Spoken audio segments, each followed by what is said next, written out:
Mesdames, Messieurs, bonsoir. Bon début de mois de novembre à tous. Je suis très heureux de vous retrouver une fois encore. Comme chaque semaine, nous nous retrouvons pour passer en revue les sujets majeurs ayant marqué l'actualité au plan national et à l'international. Cette semaine, nous avons choisi de revenir sur trois sujets. Au Togo, bien évidemment, bilan de la célébration du mois du consommé local édition 2023.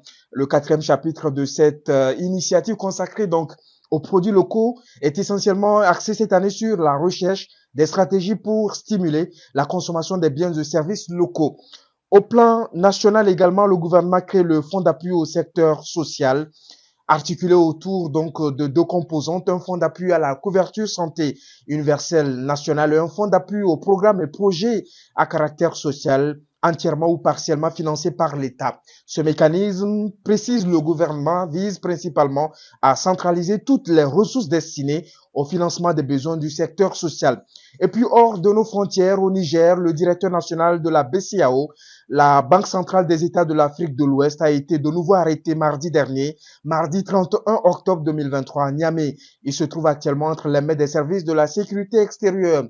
Mesdames, Messieurs, voici donc le sommaire, les sujets qui vont donc retenir notre attention au cours des 30 minutes de ce live. Comme d'habitude, je suis Samiroudine Ouroussama, juriste défenseur des droits humains et président de l'association Initiative citoyenne des jeunes, la voix des enfants. Mesdames, Messieurs, le mois d'octobre s'achève et voilà, le mois de novembre fait place. Donc, tout le mois du mois d'octobre a été donc consacré à cette initiative qui est devenue depuis 4 ans une habitude au Togo. Les autorités promeuvent donc les produits locaux en lançant donc la quatrième édition de cette initiative là, le mois du consommé local. L'événement consacré donc à la promotion des produits locaux est organisé depuis quelques années en collaboration avec la commission de l'UEMOA, est placé donc comme je l'ai dit cette année sous le thème quelle stratégie pour stimuler la consommation des biens et services locaux.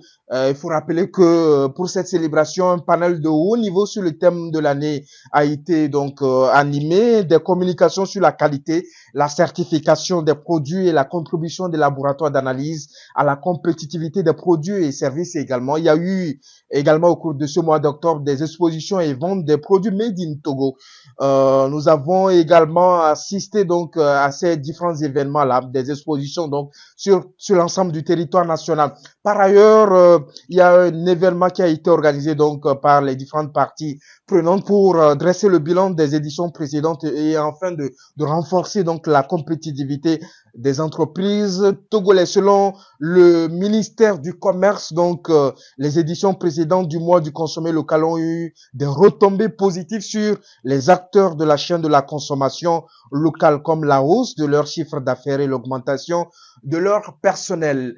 La célébration de cette quatrième édition donc de cette initiative qui est devenue donc depuis quelques années une coutume, une initiative des autorités togolaises portée par le leadership du chef de l'État Faure Eswazina Gnassingbé. Vous savez, les autorités ont à cœur de promouvoir la production locale, de promouvoir les différents services locaux, de promouvoir également les différents biens que nous produisons au plan local.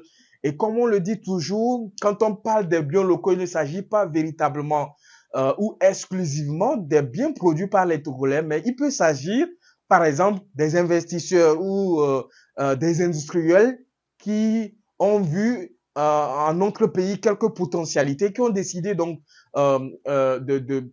de créer ou d'installer donc dans notre pays des industries, des unités de production qui transforment donc nos matières premières ici au Togo. Et donc les biens sont produits donc au Togo. Donc les biens sont flaqués made in Togo et également les différents services qui sont offerts donc par les différents opérateurs économiques dans notre pays également euh, sont donc flaqués made in Togo. Donc pour les autorités togolaises qui ont à cœur donc de dynamiser donc notre secteur privé, de dynamiser notre économie, d'industrialiser davantage notre économie. Il est important qu'on puisse inculquer donc à nos concitoyens, il est important que cela rentre dans notre comportement en tant que Togolais, de privilégier donc la consommation des biens et services locaux.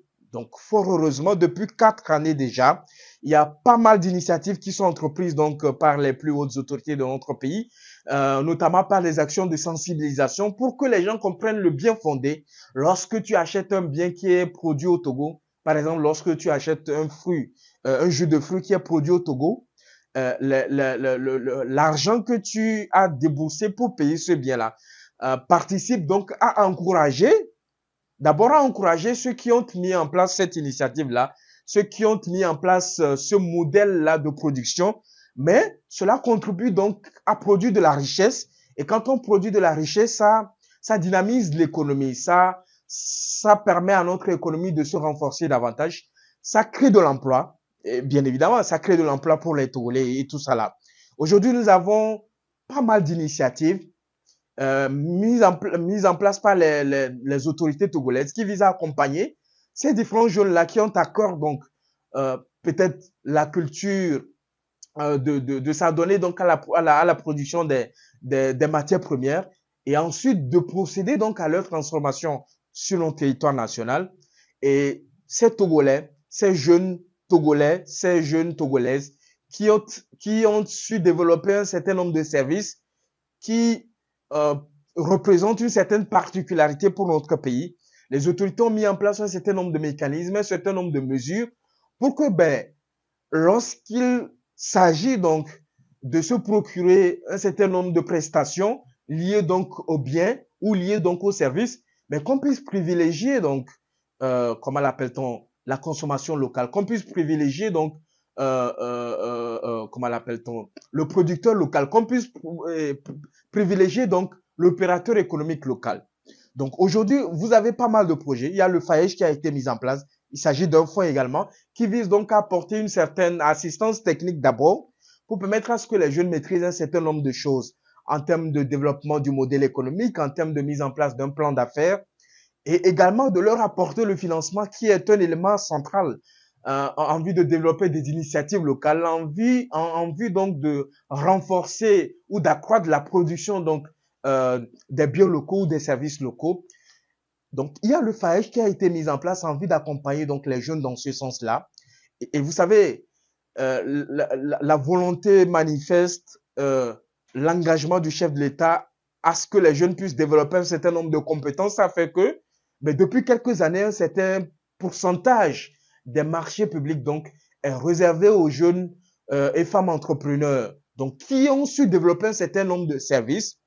Donc, l'État fait confiance donc à ces jeunes-là qui développent un certain nombre de compétences dans le domaine des infrastructures, dans le domaine des services, dans le domaine dans les différents secteurs de notre économie. Donc, dans les secteurs comment l'appelle-t-on, de l'eau, dans les secteurs de l'énergie, dans les secteurs des infrastructures et tout ce que vous connaissez aujourd'hui qui constitue donc un potentiel pour notre économie. Donc, l'État a mis en place un certain nombre de mesures pour encourager donc les jeunes à renforcer leur production, donc que les jeunes produisent de plus en plus à l'échelle. Vous savez, lorsqu'on produit à l'échelle, cela réduit un peu comment l'appelle-t-on, cela réduit un peu le coût de revient donc de ce bien-là, de ce service-là sur le marché. Donc l'État appuie ces jeunes-là en vue d'industrialiser, de professionnaliser, de renforcer la production de ces biens et ces services sur le plan local, pour qu'ils aient plus de compétitivité parce que le marché togolais est un marché compétitif. Donc il faudrait que les jeunes développent un certain nombre de technologies, un certain nombre d'innovations, un certain nombre comment l'appelle-t-on, de stratégie, mais pour que les produits que les jeunes mettent sur le marché puissent résister face à la concurrence extérieure. Donc, puisque notre marché est un marché ouvert, il est primordial que le marché puisse véritablement profiter donc aux Togolais. Voilà. Donc, l'État a mis en place une panoplie de mesures qui visent donc à accompagner tous ces jeunes entrepreneurs, tous ces opérateurs économiques, toutes ces entreprises-là qui ont vu en notre pays un certain potentiel et qui sont venus s'installer dans notre pays, de pouvoir écouler les marchandises qu'ils mettent sur le marché. Donc, avec ces différentes actions-là, en les accompagnant sur le plan technique, en leur accompagnant en vue de, comment l'appelle-t-on, professionnaliser un peu ce qu'ils sont en train de faire, mais en mettant en place des financements, en mettant en place des mécanismes de financement que ce soit dans le domaine de l'agriculture, dans le domaine des services, dans le domaine de la production, mais que ces différents mécanismes-là profitent à ces jeunes-là et que ces jeunes-là puissent produire ce qu'on appelle de la richesse et que cette richesse-là soit ce qu'on peut appeler en économie une plus-value pour notre économie et que cela puisse contribuer donc à résolver un tant soit peu, comment l'appelle-t-on, le problème du chômage que nous avons. Fort heureusement, il y a beaucoup de programmes, beaucoup de projets, beaucoup d'initiatives qui font qu'aujourd'hui, ben, malgré qu'il y a des problèmes liés à cet aspect-là, ben, on commence par avoir un peu d'amélioration dans ce sens-là. L'autre aspect sur lequel je voudrais intervenir, c'est que il est important que dans notre comportement quotidien, mais euh, qu'on mette en nous l'amour pour le bien local, l'amour pour les différents services qui sont offerts au plan local, que ce soit en termes de boissons, que ce soit en termes de nourriture, en termes de riz, en termes de tout ce qu'on connaît, de tout ce qu'on peut consommer, par exemple, quotidiennement, ou que ce soit en termes d'habillement, que nous puissions euh, donner une certaine préférence donc aux biens et services qui sont donc produits donc au niveau de notre pays, donc qui sont sur le marché.